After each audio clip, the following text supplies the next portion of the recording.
रविवार व्रत कथा। सभी मनोकामनाएं पूर्ण करने वाले और जीवन में सुख समृद्धि, धन संपत्ति और शत्रुओं से सुरक्षा हेतु सर्वश्रेष्ठ व्रत रविवार की कथा इस प्रकार से है। प्राचीन काल में एक बुढ़िया रहती थी।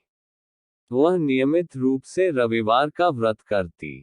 रविवार के दिन सूर्योदय से पहले उठकर बुढ़िया स्नानादि से निवृत्त होकर आंगन को गोबर से लीपकर स्वच्छ करती। उसके बाद सूर्य भगवान की पूजा करते हुए रविवार व्रत कथा सुनकर सूर्य भगवान का भोग लगाकर दिन में एक समय भोजन करती।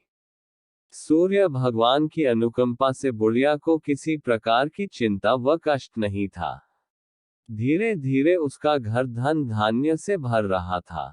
उस बुढ़िया को सुखी होते देख उसकी पड़ोसन उससे बुरी तरह जलने लगी। बुढ़िया ने कोई गाय नहीं पाल रखी थी, अतः वह अपनी पड़ोसन के आंगन में बंधी गाय का गोबर लाती थी। पड़ोसन ने कुछ सोचकर अपनी गाय को घर के भीतर बांध दिया। रविवार को गोबर न मिलने से बुढ़िया अपना आंगन नहीं लीप सकी। आंगन न लीप पाने के कारण उस बुढ़िया ने सूर्य भगवान को भोग नहीं लगाया और उस दिन स्वयं भी भोजन नहीं किया। सूर्यास्त होने पर बुढ़िया भूखी प्यासी सो गई। रात्रि में सूर्य भगवान ने उसे स्वप्न में दर्शन दिए और व्रत न करने तथा उन्हें भोग न लगाने का कारण पूछा। बुढ़िया ने बहुत ही करुण स्वर में पड़ोसन के द्वारा घर के अंदर गाय बांधने और गोबर न मिल पाने की बात कही। सूर्य भगवान ने अपनी अनन्य भक्त बुढ़िया की परेशानी का कारण जानकर उसके सब दैख दूर करते हुए कहा, हे माता, तुम प्रत्येक रविवार को मेरी पूजा और व्रत करती हो। मैं तुमसे अति प्रसन्न हूँ और तुम्हें ऐसी गाय प्रदान करता हूँ जो तुम्हारे घर आंगन को धन धान्य से भर देगी। तुम्हारी सभी मनोकामनाएं पूरी होगी। रविवार का व्रत करने वालों की मैं सभी इच्छाएं पूरी करता हूँ। मेरा व्रत करने व कथा सुनने से बांझ स्त्रियों को पुत्र की प्राप्ति होती है। स्वप्न में उस बुढ़िया को ऐसा वरदान देकर सूर्य भगवान अंतर्धान हो गए। प्रातःकाल सूर्योदय से पूर्व उस बुढ़िया की आंख खुली तो वह अपने घर के आंगन में सुंदर गाय और बछड़े को देखकर हैरान हो गई। गाय को आंगन में बांधकर उसने जल्दी से उसे चारा लाकर खिलाया। पड़ोसन ने उस बुढ़िया के आंगन में बंधी सुंदर गाय और बछड़े को देखा तो वह उससे और अधिक जलने लगी।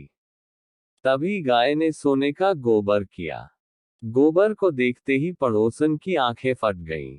पड़ोसन ने उस बुढ़िया को आसपास न पाकर तुरंत उस गोबर को उठाया और अपने घर ले गई तथा अपनी गाय का गोबर वहां रखाई। सोने के गोबर से पड़ोसन कुछ ही दिनों में धनवान हो गई। गाय प्रतिदिन सूर्योदय से पूर्व सोने का गोबर किया करती थी और बुढ़िया के उठने के पहले पड़ोसन उस गोबर को उठाकर ले जाती थी।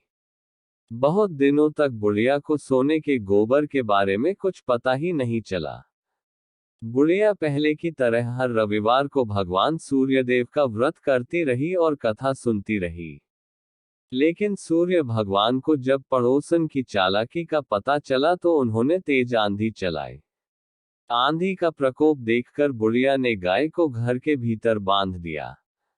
सुबह उठकर बुढ़िया ने सोने का गोबर देखा, उससे बहुत आश्चर्य हुआ। उस दिन के बाद बुढ़िया गाय को घर के भीतर बांधने लगी। सोने के गोबर से बुढ़िया कुछ ही दिन में बहुत धनी हो गई। उस बुढ़िया के धनी होने से पड़ोसन बुरी तरह जल भूनकर राख हो गई और उसने अपने पति को समझा बुझाकर उस नगर के राजा के पास भेज दिया। राजा को जब बुढ़िया के पास सोने के गोबर देने वाली गाय के बारे में पता चला तो उसने अपने सैनिक भेजकर बुढ़िया की गाय लाने का आदेश दिया। सैनिक उस बुढ़िया के घर पहुंचे। उस समय बुढ़िया सूर्य भगवान को भोग लगाकर स्वयं भोजन ग्रहण करने वाली थी। राजा के सैनिकों ने गाय और बछड़े को खोला और अपने साथ महल की ओर ले चले।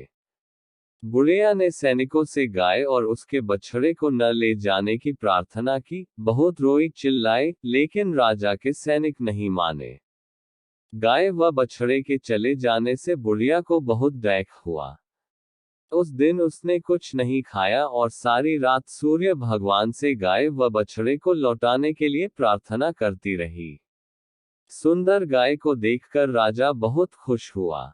सुबह जब राजा ने सोने का गोबर देखा तो उसके आश्चर्य का ठिकाना न रहा। उधर सूर्य भगवान को भूखी प्यासी बुढ़िया को इस तरह प्रार्थना करते देख उस पर बहुत करुणा आई। उसी रात सूर्य भगवान ने राजा को स्वप्न में कहा, राजन, बुढ़िया की गाय व बछड़ा तुरंत लौटा दो, नहीं तो तुम पर विपत्तियों का पहाड़ टूट पड़ेगा, तुम्हारा महल नष्ट हो जाएगा। सूर्य भगवान के स्वप्न से बुरी तरह भयभीत राजा ने प्रातः उठते ही गाय और बछड़ा बुढ़िया को लौटा दिया। राजा ने बहुत सा धन देकर बुढ़िया से अपनी गलती के लिए क्षमा मांगी। राजा ने पड़ोसन और उसके पति को उनकी इस दुष्टता के लिए दंड दिया। फिर राजा ने पूरे राज्य में घोषणा कराई कि सभी स्त्री पुरुष रविवार का व्रत किया करें। रविवार का व्रत करने से सभी लोगों के घर धन धान्य से भर गए। चारों ओर खुशहाली छा गई। सभी लोगों के शारीरिक कष्ट दूर हो गए। राज्य में सभी स्त्री पुरुष सुखी जीवन यापन करने लगे।